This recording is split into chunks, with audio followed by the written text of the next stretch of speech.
우리가 살고 있는 이 시대 소명에 관해서 혹은 부르심에 관해서 쓰여진 많은 저작들 가운데 기독교적 가치관을 잘 반영한 아주 탁월한 작품 하나가 있다면 오스 기니스라는 사람이 쓴 소명이라는 책이 있습니다. 우리 가정의 서고에 반드시 비치하고 읽어야 할 must read의 필수 도서로 추천해 드리고 싶은 책입니다. 이 책에서 저자는 모든 하나님의 백성들이 경험하는 부르심을 두 가지로 나누고 있습니다. 1차적인 소명, 2차적인 소명. 1차적인 부르심, 2차적인 부르심으로 나누고 있습니다. 1차적인 부르심이란 하나님께로의 부르심. 즉 우리가 하나님의 부르심을 듣고 하나님 앞에 나와 하나님을 믿고 하나님의 자녀가 되고 그리스도인이 되게 하는 소명. 이것을 다른 말로 말하면 우리로 새로운 존재가 되게 하는 부르심. 예수 믿으면 새 피조물이 되잖아요. 새 존재로의 부르심이라고 할 수가 있습니다. 그러나 이 부르심을 받은 사람들은 조만간 소위 2차적 소명과 더불어 씨름하지 않으면 안 됩니다. 2차적 소명, 2차적 부르심이란 다른 말로 사역애로의 부르심이라고 할 수가 있습니다.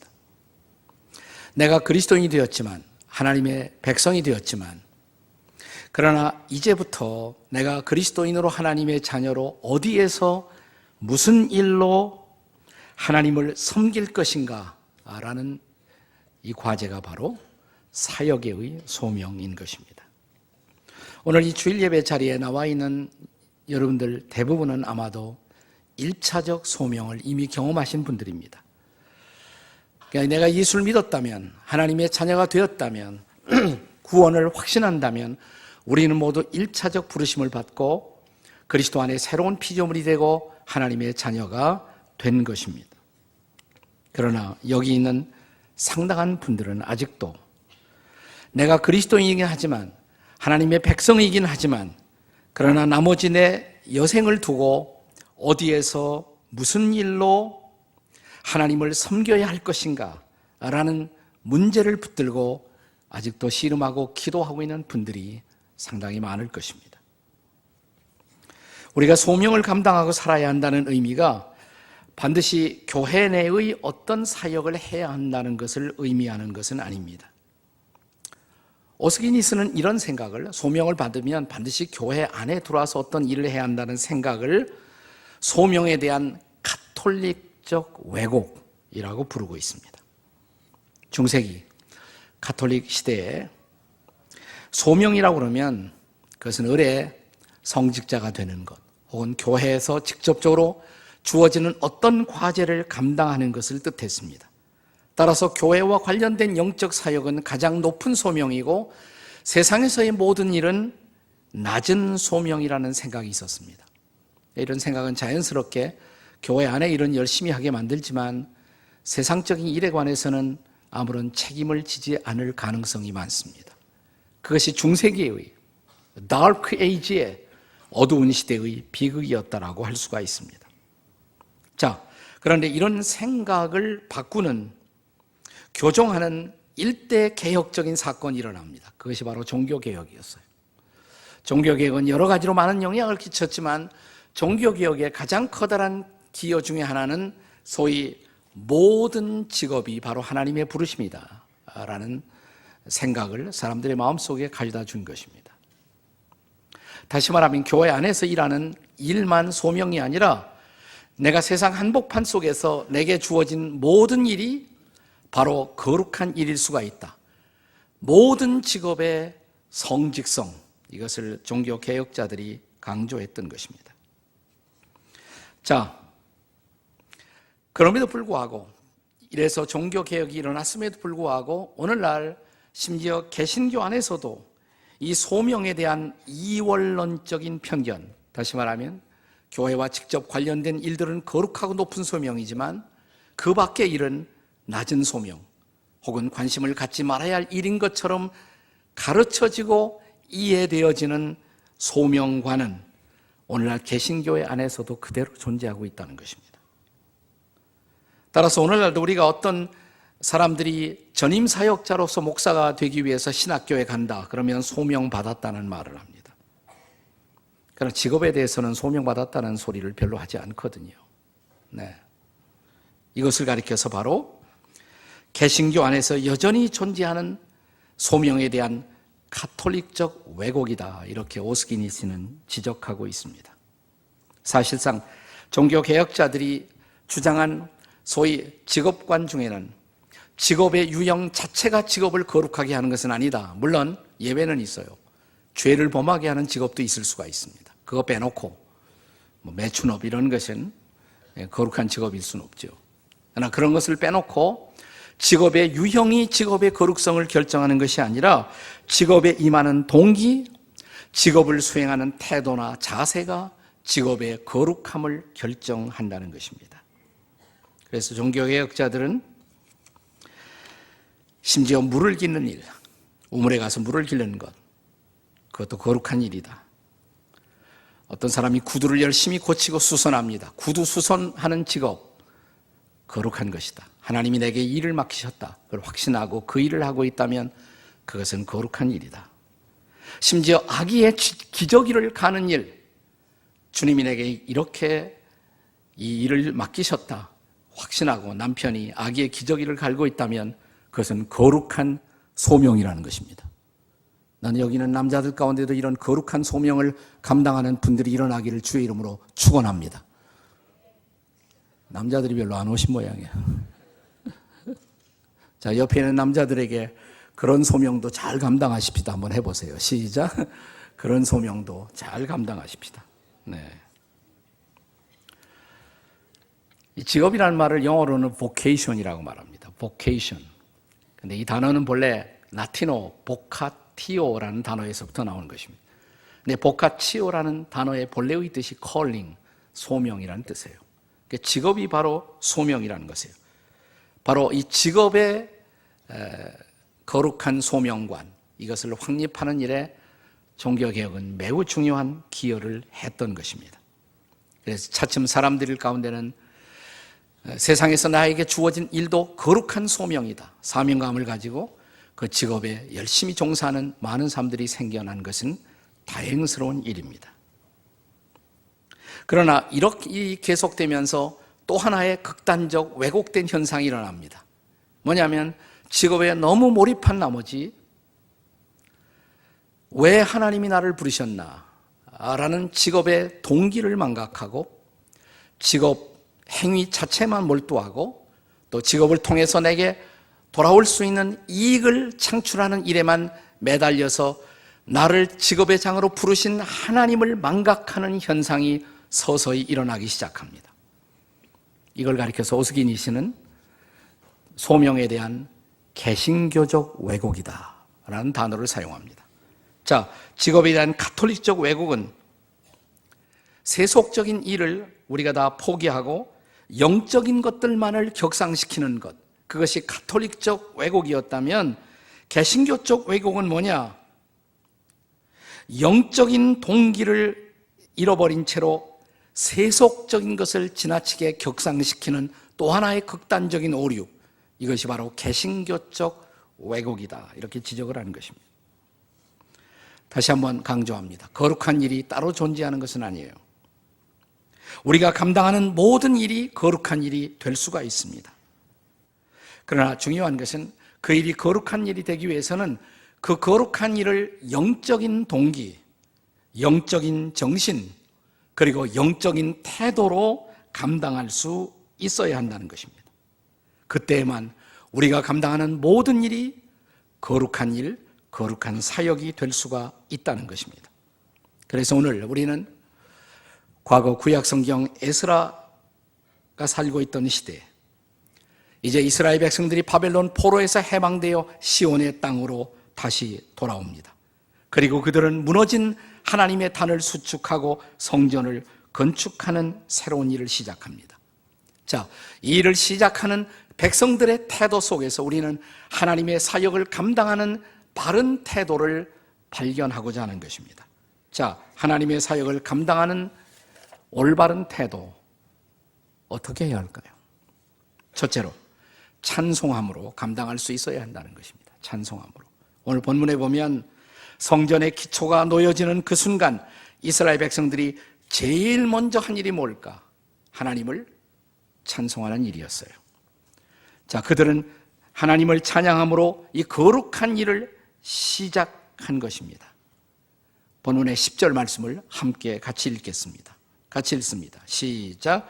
건축자가 여호와의 성전에 기초를 놓을 때 제사장들은 예복을 입고 나팔을 들고 아삽 자손 레위 사람들은 제금을 들고 서서 이스라엘의 왕 다윗의 규례대로 여호와를 찬송하되, 여기서 우리가 주목해야 할 단어는 다윗의 규례대로라는 단어예요. 다윗의 규례대로. 다윗의 규례대로 하나님을 찬양했다.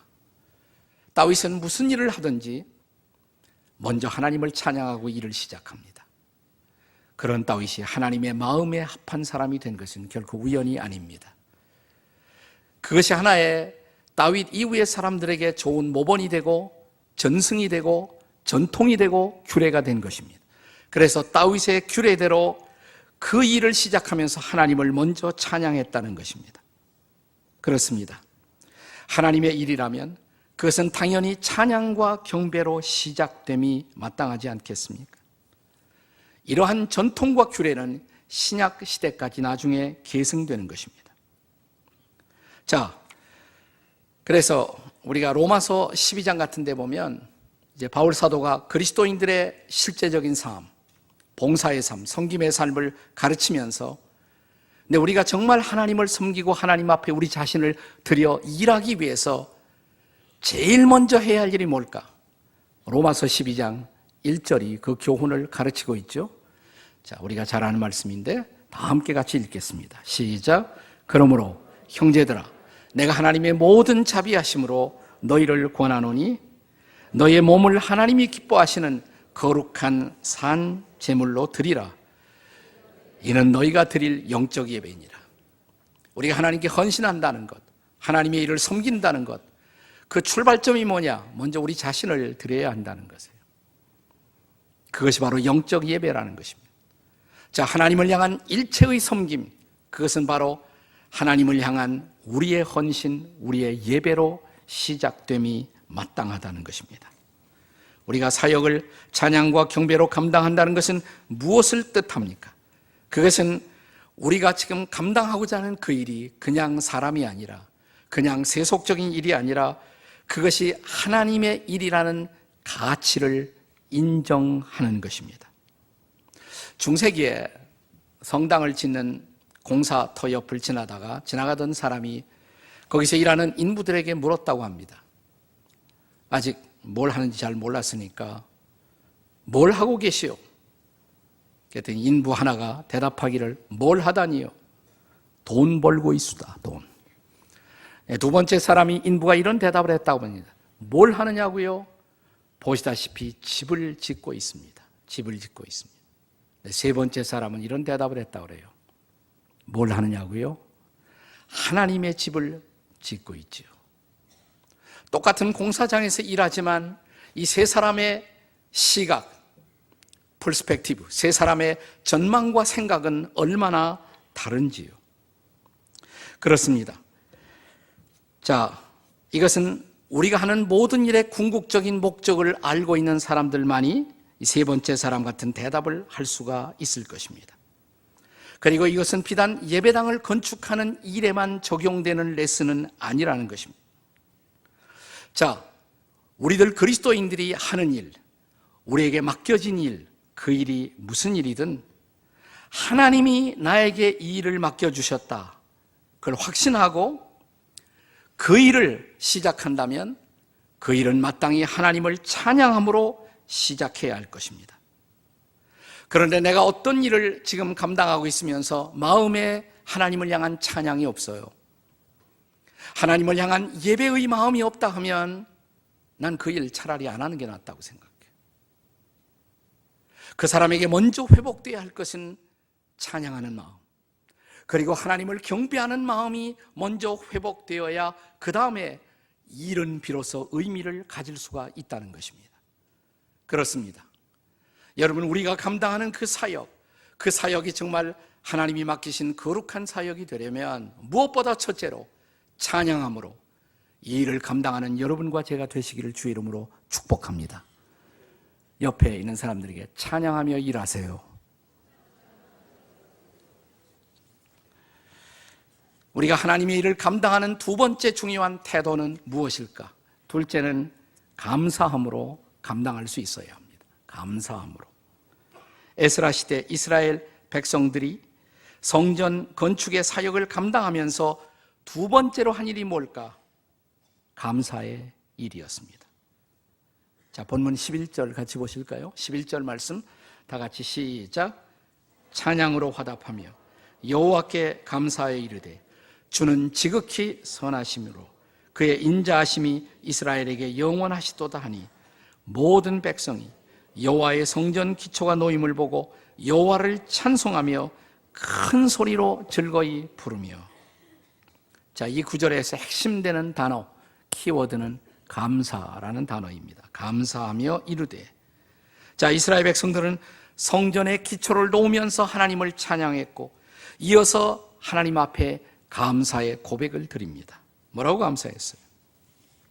자, 지금까지 이스라엘 백성들이 살아왔던 역사를 정리해 볼 수 있다면 그들은 끊임없이 하나님께 불순종했고 하나님을 반역했고 또 하나님의 마음을 거스리는 죄 가운데서 살아왔습니다. 그것이 이스라엘 백성들이 바벨론 포로로 끌려갔고 70년도의 생활을 한 직접적 원인이기도 했습니다. 아니, 그것 때문에 예루살렘 성전이 무너진 원인이라고도 할 수가 있습니다. 그러나 때가 찬 시각 하나님은 그 백성들을 포로에서부터 풀어주셨고 시온의 땅으로 돌아오게 하셨고 성전을 다시 건축하게 하십니다. 그 하나님을 생각했을 때 이스라엘 백성들의 입술에서 자연스럽게 흘러나온 고백이 뭐예요? 지극히 선하시고 인자하신 하나님. 바로 그 하나님 앞에, 선하시고 인자하신 하나님 앞에 감사합니다. 바로 이 감사로 그들은 이제 새로운 역사의 일을 시작하고자 했던 것입니다. 그래서 하나님의 백성들에게 하나님의 일은 언제나 감사함으로 감당될 수 있어야 한다는 것입니다.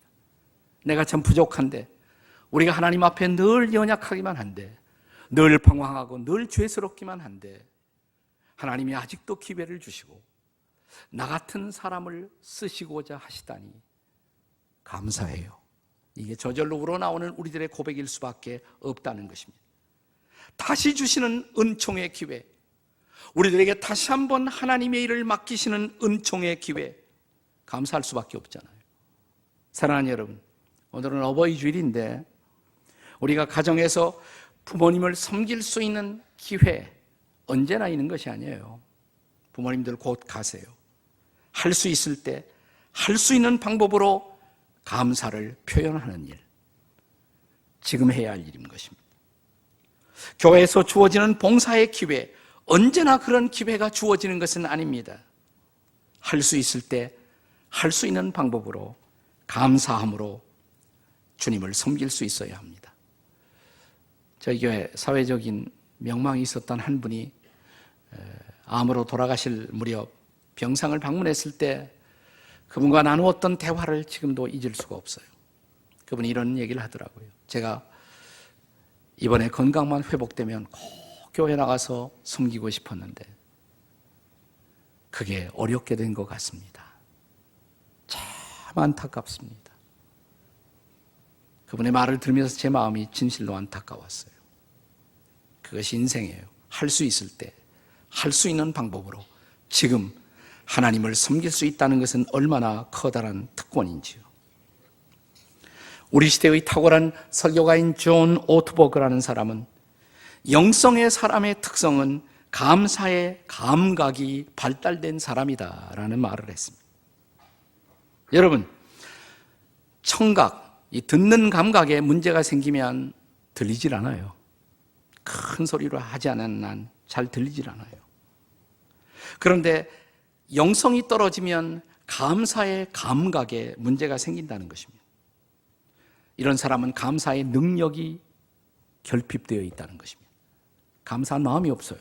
감사하는 마음이 없어요. 네. 그 왜 그러냐? 감사의 감각이 떨어졌기 때문에. 내가 뭘 뽑았는데, 복권이 당첨되었다. 그러면 갑자기 감사의 마음이 발동할지 모르죠. 대박이나 터지면 일어날 수 있는 감각. 그런 거 말고 가장 작은 것에도 감사할 줄 아는 사람, 이게 감사의 감각이 발달되는 사람이거든요. 뜨는 해를 바라보면서 감격할 줄 알고, 해가 지는 것을 보면서 나를 위해 아름다운 하늘을 치장하고 계시는 그분 앞에 감사할 줄 알고, 곁을 지나가는 사람들을 향한 미소를 바라보면서 그것 때문에 행복해서 같이 감사할 수가 있고, 내가 섬길 수 있고 내가 도울 수 있는 사람들이 내 주변에 있다는 사실 때문에, 그것 때문에 감사할 수 있는 사람, 이게 바로 영성이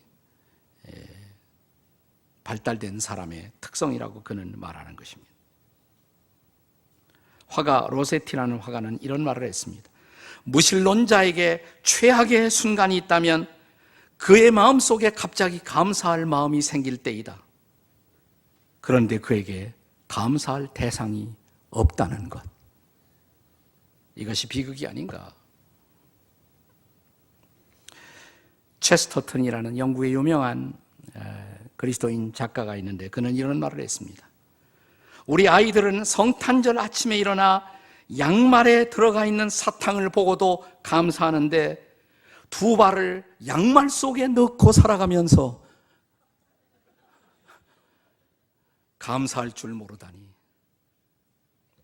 사랑하는 여러분, 하나님을 알고 하나님을 신뢰하고 하나님과 동행하면서 하나님이 내게 맡겨주신 그 일을 오늘도 감당할 수 있다는 것, 이 벅찬 감사로 하루하루의 삶을 감당할 줄 아는 저와 여러분이 되시기를 주의 이름으로 축원합니다.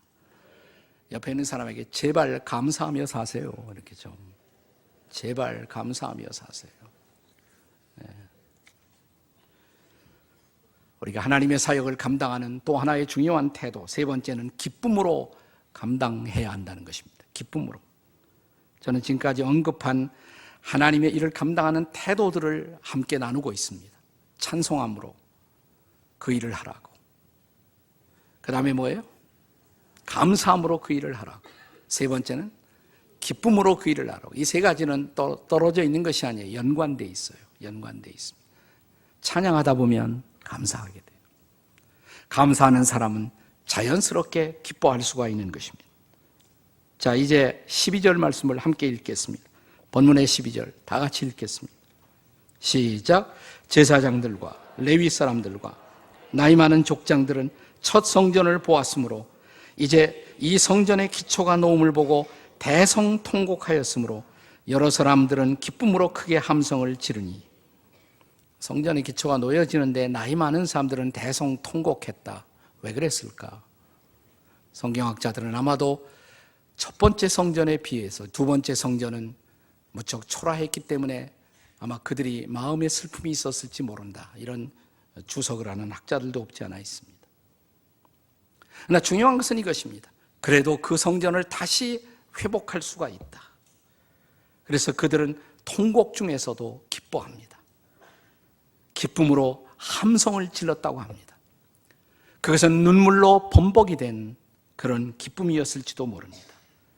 그것은 우리 같은 사람이 그래도 성전을 짓는 일에 쓰임을 받고 있구나라는 기쁨, 그리고 하나님의 꿈의 성전을 다시 세울 수 있다라는 기쁨, 이런 여러 가지가 복합적인 그들의 마음속에 기쁨을 가져다 주고 있었을 것입니다. 중요한 것은 이것입니다. 이 기쁨은 하나님을 바라보고 살아가는 사람들의 기쁨, 인생의 중요한 초점을 세상의 어떤 사건이 아니라 그분에게 맞추고 살아가는 사람들에게 주어질 수 있는 거룩한 기쁨이었던 것입니다. 기독교 천재 수학자였던 파스칼이 일찍 요절했죠. 이 사람은 30대 말에 요절을 했습니다만 마차 사고를 만나게 됩니다. 마차 사고를. 그리고 언어가 마비가 됩니다. 그런데 병석에 누워서 그가 생각하다가 어느 날 그는 놀라운 기록을 남깁니다. 파스칼의 평세에 나오는 대목이에요. 내가 말을 제대로 할 수 없지만 아직도 살아있구나. 아직 생각할 수 있구나. 아직은 내가 쓰임을 받을 수 있구나. 생각하다가 그는 방세의 유명한 단문의 한 구절을 남깁니다. 이 세상은 잊혀지네. 하나님을 제외한 모든 것이 잊혀지네. 그분은 오직 복음서에서 가르치는 길로만 발견되시는 분. 내 영혼 속에 다가오는 위대한 그분. 오 의로우신 아버지여, 세상은 당신을 알지 못했어도 나는 당신을 알았나이다.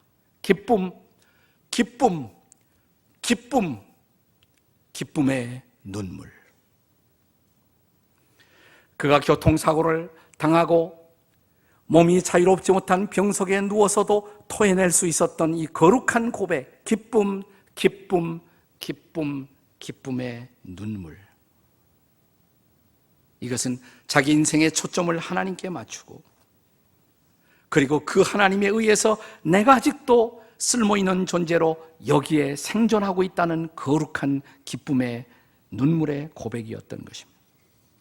바울 사도는 에베소서 6장에서 종들의 사명은 사람들을 기쁘게 하는 것이지만 너희들 그리스도인들은 사람을 기쁘게 하는 자처럼 눈가림으로 인생을 살아서는 안 된다고 말합니다. 그리고 이 바울은 로마의 감옥에서 이 편지를 쓰면서, 또한 이 편지를 받는 빌립보의 성도들에게 주 안에서 항상 기뻐하십시오.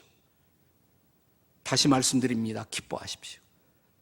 감옥이 가둘 수 없었던 그 기쁨, 쇠사슬이 결코 매둘 수 없었던 그의 마음속에 솟구치는 놀라운 기쁨, 이것은 환경이 내가 원하는 그처럼 굴러가기 때문에 기뻐하는 기쁨이 아니라 그의 삶의 초점을 주님께 맞추고 살아가던 사람들만이 고백할 수 있었던 기쁨입니다. 19세기에 위대한 그리스도인 군인이었던 찰스 고든 장군이라는 분이 남긴 위대한 고백 하나를 여러분에게 소개해드리고 싶습니다. 들어보십시오. 인생을 살아가면 살아갈수록 난파당하지 않기 위해서는 북극성을 기준으로 삼아 방향을 조정하는 것, 한마디로 하나님 한 분에게만 맡기는 것이 필요하다는 것을 더욱 절실하게 느끼게 된다. 그리고 결코 사람의 호의나 미소에 주목해서 안 된다는 것을 깨닫는다. 그분이 나에게, 당신에게 미소 짓고 계시다면 사람들의 미소나 찡그림에는 그렇게 크게 상관할 필요는 없다. 그것은 바로 코람데오의 삶, 하나님 앞에서만 살아가는 삶, 하나님 한 분만을 기쁘시게 하는 삶의 모습이며, 내 인생의 최고의 청중, 내 인생의 유일한 청중이신 하나님과 시선을 맞추고 살아가는 사람의 삶의 고백이 아니겠습니까? 나를 향하신 그분의 눈길이 느껴지신다면, 그리고 나를 향한 그분의 미소가 보여진다면 무엇을 두려워하겠습니까?